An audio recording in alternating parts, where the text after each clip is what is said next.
नमस्कार, आप लोग देख रहे हैं सरस संगम। मैं सूरज कुमार। आज हम दिल्ली में हैं और हमारे साथ हैं तेज इंस्टीट्यूट के संस्थापक और तेज पत्रिका के संपादक, जो कि डीयू यूनिवर्सिटी के छात्र हैं, जो कि बिहार के मधेपुरा जिला के शंकरपुर प्रखंड के और पंचायत गिधा के चंपानगर गांव के निवासी हैं। तो हम उनका एक संक्षिप्त परिचय पहले जानना चाहते हैं। सर्वप्रथम सबसे पहले सरस संगम के आपको और आपका जो टैग है सच को लिखने की ताकत, इस सच को दिखाने की आप ताकत रखते हैं, तो आपके प्रति हम शुक्रिया अदा करते हैं। और आप यहाँ तक पहुँचे, ये हमारे लिए एक सौभाग्य की बात है। और हम एक अपने आप को सौभाग्यशाली मानते हैं कि हमें आपके इस मंच पर बोलने का और अपना परिचय देने का सौभाग्य प्राप्त हुआ। मैं जहाँ तक आपने कहा कि संक्षिप्त परिचय, तो मेरा नाम तेज प्रताप कुमार तेजस्वी है। पिता सुबीलाल मंडल और माता राम कुमारी देवी। मैं गिद्धा के चंपानगर ग्राम के निवासी हूँ।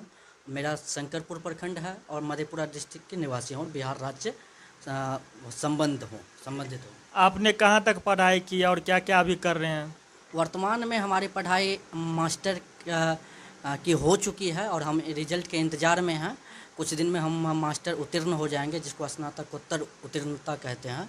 और हमारी पटना विश्वविद्यालय से बीए की पढ़ाई हुई है और दिल्ली विश्वविद्यालय से मास्टर की पढ़ाई, अभी रिजल्ट के इंतज़ार में हम हैं।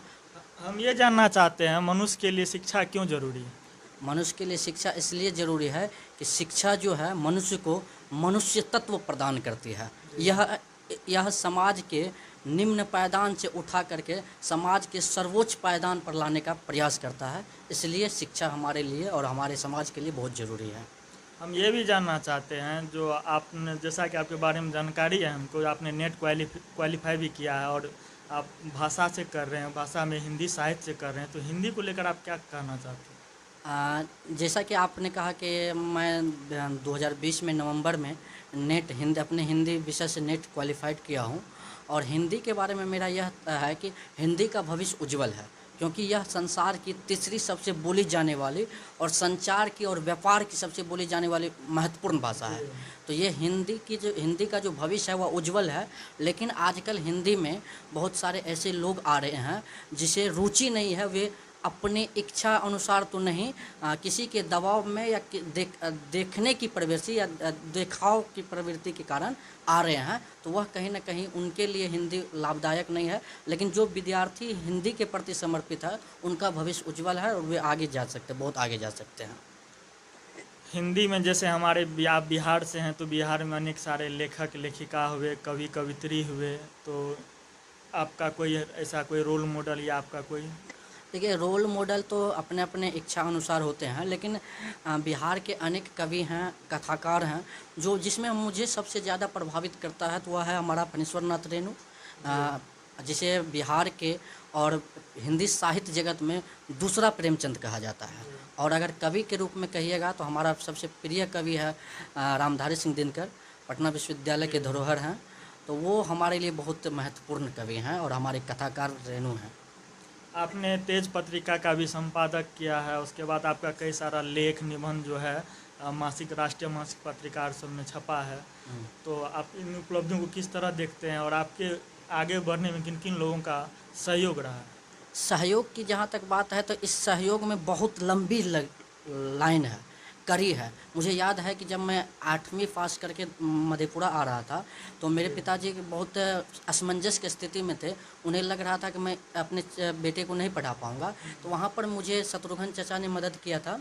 उसके बाद फिर हम जब इंटर पास किए तो मेरा दोस्त ने पटना आने में अटल बिहारी ने मदद किया, और हिंदी पढ़ने में डॉक्टर सुरेश कुमार भूषण ने मैट्रिक स्तर पर बहुत मदद किया।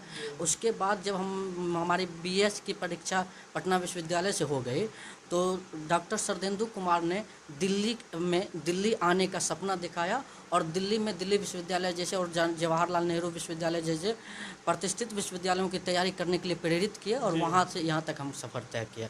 तो ये लंबी लाइन है जिसको संक्षिप्त में हमने कह दिया, लेकिन इसके पीछे और सारे लोग हैं जिसका बहुत महत्वपूर्ण योगदान है। जी, हम ये भी पूछना आपसे जानना चाहते हैं, जो अभी जो शिक्षा का माहौल है, जिस तरह नई शिक्षा नीति आए हैं, तो नई शिक्षा नीति से आप कितना प्रभावित? नई शिक्षा नीति देखिए, नई शिक्षा नीति कहीं न कहीं हमारे जो ढांचागत व्यवस्था है, उस ढांचा में कहीं न कहीं वो कम है। कम इस दृष्टि से है कि आप देखिए, हमारा आप अगर शहरी वातावरण को लीजिएगा तो वह उनके अनुकूल ठीक है, लेकिन जब ग्रामीण वातावरण में आप जाइएगा तो वहाँ पर बहुत सारी समस्याएँ हैं। समस्याएँ इस बात की है कि आप जानते हैं कि ग्रामीण समाज में अक्सर जो है लोग मातृभाषा भी ढंग से नहीं बोल पाते हैं, लेकिन जबकि नई शिक्षा कहती है कि मातृभाषा में सर्वप्रथम 5वीं तक क्लास या दी जाएगी, उसके बाद फिर हिंदी में दी जाएगी और अनेक भाषाओं के स्तर पर उनकी बात की गई है। तो इससे एक समस्या यह हो गया कि बच्चे ना तो मातृभाषा ढंग से सीख पाएंगे, ना हिंदी सीख पाएंगे। तो ये समस्याएं आएंगी। और उच्च शिक्षा का जो प्रारूप है और इंटरमीडिएट अब कह रहा है कि मैट्रिक की बोर्ड खत्म हो जाएगी, तो इंटर में बच्चे सीधे आकर के पढ़ने पर ध्यान देंगे। लेकिन मैट्रिक के जब बोर्ड होते थे तो उसमें एक दबाव रहता था कि मैट्रिक पास करना है, तो बच्चे 9th से ही सजग हो जाते थे। लेकिन अब होगा 15-16 साल में जाकर के सजग होंगे, जिससे उसकी शिक्षा पर ज़्यादा प्रभावित होगा और वह ज़्यादा अनुकूल नहीं होगा। तो इस दृष्टिकोण से हम शिक्षा नीति को देखते हैं। इसके अलावा भी है कि उच्च शिक्षा में भी जो है 4 साल के बीए के कोर्स कर दिए गए हैं। उसके अलावा आप देखिएगा कि एमफिल को ख़त्म कर दिया गया है। एमफिल क्या होता था कि शोध से पहले एक विद्यार्थी को एक रूपरेखा दिया जाता था कि आपको शोध कैसे करना, 2 साल का कोर्स होता था, तो वो अभी ख़त्म कर दिया गया है, जिसके कारण शोध में जो नए छात्र आएंगे उन्हें अनेक प्रकार की समस्याओं का सामना करना पड़ेगा।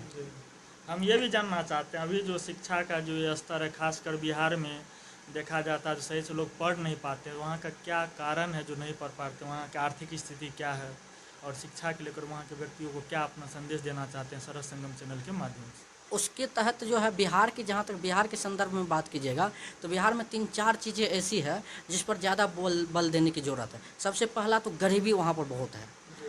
और उस पर उसकी लड़ाई जो है हमारे शिक्षा के माध्यम से हो सकती है। और शिक्षा का एक कोई अच्छा रूपरेखा नहीं है जिससे बच्चे प्रभावित होकर के पढ़ने के लिए आप आएँ। पहले क्या होता था, आप देखते होंगे कि हम लोग टीचर के डर से डरते थे, टीचर के डर से कहीं छुप जाते थे, लेकिन अब वो स्थिति नहीं है। अब बच्चे के डर से शिक्षक छुप जाते हैं, इस तरह से हम कह सकते हैं। ये अतिशयोक्ति है एक प्रकार से, लेकिन हम कह सकते हैं, क्योंकि वातावरण और माहौल का जो निर्माण किया गया ना वो बहुत बड़ा है। दूसरी बात क्या है कि आर्थिक संरचना जो है ना बिहार की, वो बहुत कमज़ोर है। कोई भी किसी भी तरह के कमाने की स्रोत नहीं है, जिसके कारण बहुत सारे लोग पलायन को मजबूर हो जाते हैं। स्वास्थ्य सेवाएं अच्छी नहीं है। तो ये तमाम चीज़ें जो है आपकी शिक्षा को प्रभावित करता है। और इन तमाम चीज़ों पर जब तक जोर नहीं दिया जाएगा, बल नहीं दिया जाएगा, तो फिर बिहार की शिक्षा व्यवस्था अच्छी नहीं हो सकती है।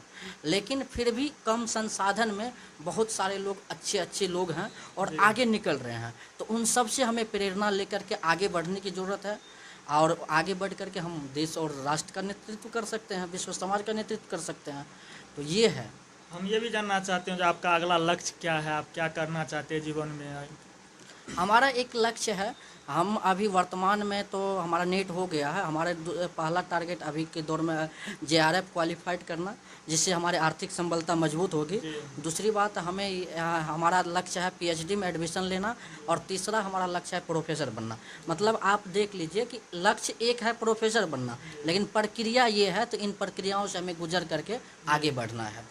जी, हम ये भी जानना चाहते हैं जो अभी के समय का जो माहौल है, बेरोज़गारी सबसे बड़ा एक हब बन चुका है, तो बेरोज़गारी को लेकर आप सरकार को क्या कहना चाहते हैं? बेरोज़गारी, देखिए बेरोज़गारी एक बहुत बड़ी मुद्दा है और युवाओं को इसके और इससे युवाएं अवसादग्रस्त हो जाते हैं, क्योंकि बहुत सारे ऐसे बच्चे हैं, बहुत सारे ऐसे लोग हैं जो PhD करके डिलीट करके, आप देखिएगा MBA करके, इंजीनियरिंग करके बेरोज़गार हैं। तो इन सब को जब तक रोज़गार नहीं मिलेगा, जब तक ये अपने पैर पर खड़े नहीं होंगे, मानसिक रूप से स्वतंत्र नहीं होंगे, संबल नहीं होंगे, तो फिर इन लोगों को कैसे आगे बढ़ेंगे? तो इस स्तर पर रोज़गार की उन्मुखता की और प्रत्येक सरकार को ध्यान देने की ज़रूरत है। जब तक रोज़गार नहीं देंगे तो युवा संबल नहीं होंगे, और युवा संबल नहीं होंगे तो राष्ट्र संबल नहीं होगा। तो हम इस दृष्टिकोण से देखते हैं। इसलिए सरकार को अनेक क्षेत्रों में, जिस क्षेत्र में रोजगार के अवसर मिल सकते हैं, उन क्षेत्रों में रोजगार को प्रोत्साहित करना चाहिए। कोई ऐसा संदेश जो आप हमारे सरस संगम चैनल के माध्यम से अपने बिहार वासियों को या अपने नज़दीकी आदिमों को देना चाहते हैं? हम यही संदेश देना चाहते हैं कि अगर व्यक्ति ठान लेता है तो वह किसी भी मुकाम को पा सकता है। जैसा कि मैंने आपको बताया कि मेरे पिताजी 8वीं क्लास के बाद ये नहीं चाहते थे कि आगे पढ़े, क्योंकि उनकी आर्थिक उन्हें लगता था कि मैं नहीं पढ़ा पाऊँगा। लेकिन मेरी मेहनत थी, मेरी लगन था, मेरी इच्छाएं थी और पिताजी ने भी अपने आप को मजबूत किया, तो आज हम दिल्ली विश्वविद्यालय जैसी संस्था में आ गए हैं। जबकि हमारे समाज में आप जाइएगा, हमारे गांव में जाइएगा, तो ऐसी व्यवस्थाएं हैं जहां पर आप खुद यह सोचेंगे कि यहाँ से उठ करके कोई दिल्ली विश्वविद्यालय कैसे पहुंच सकता है या इतना आगे कैसे निकल सकता है। तो ये तमाम चीज़ें हैं। इसके अलावा अगर आप मन में ठान लेते हैं, आप में लगन होती है, मेहनत होती है, तो आप आगे निकल जाएंगे। तो इसलिए व्यक्ति को अपने कम संसाधन में अच्छा से अच्छा करने का प्रयास करना चाहिए। और जब आप अच्छा करने की प्रवृत्ति रखते हैं तो आपके सहयोगी लोग और आपके आसपास के लोग जो है उससे मिल जाते हैं, जो आपको आगे बढ़ा देते हैं।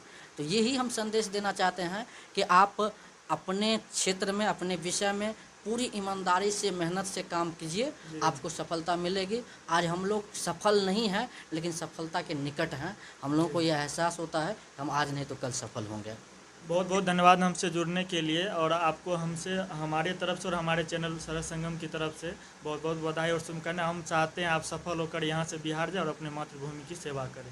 आपका भी बहुत बहुत धन्यवाद। देखिए, मातृभूमि का जहाँ से तक संबंध है तो ये बिहार जाने तक नहीं है, क्योंकि मातृभूमि हमारा भारत है। तो हम लोग हर जहाँ भी रहेंगे तो वहाँ से सेवा करेंगे।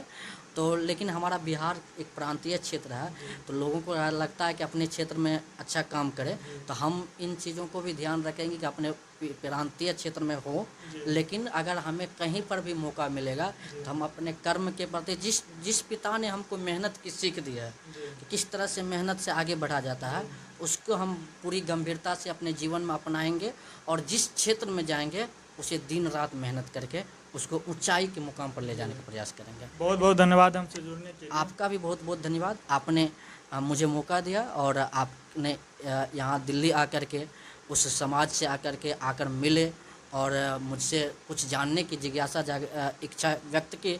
इसके लिए आपका भी बहुत बहुत धन्यवाद और सरस संगम का भी बहुत बहुत धन्यवाद, और जो आपको एक प्लेटफॉर्म दे रहे हैं ताकि आप ऐसे ऐसे लोगों को आगे लाएं। आपका भी बहुत बहुत धन्यवाद जी। तो हमारे साथ थे तेज प्रताप कुमार तेजस्वी जी, जो एक मेधावी छात्र हैं। हम चाहते थे जो इनसे मिले, इनसे मुलाकात हो, इनका साक्षात्कार ले।